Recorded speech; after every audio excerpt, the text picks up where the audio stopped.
اعوذ باللہ من الشیطان الرجیم، بسم اللہ الرحمن الرحیم۔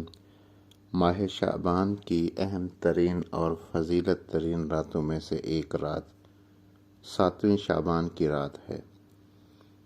حضرت رسول خدا صلی اللہ علیہ وآلہ وسلم فرماتے ہیں، جو شخص یہ نماز ادا کرے گا تو خداوند متعال اس کی دعا قبول کرے گا، اس کی حاجتیں قبول کرے گا اور ہر روز اس کے لیے ایک شہید کا ثواب لکھ دے گا اور اس کے ذمہ کوئی خطا بھی باقی نہیں رہے گی۔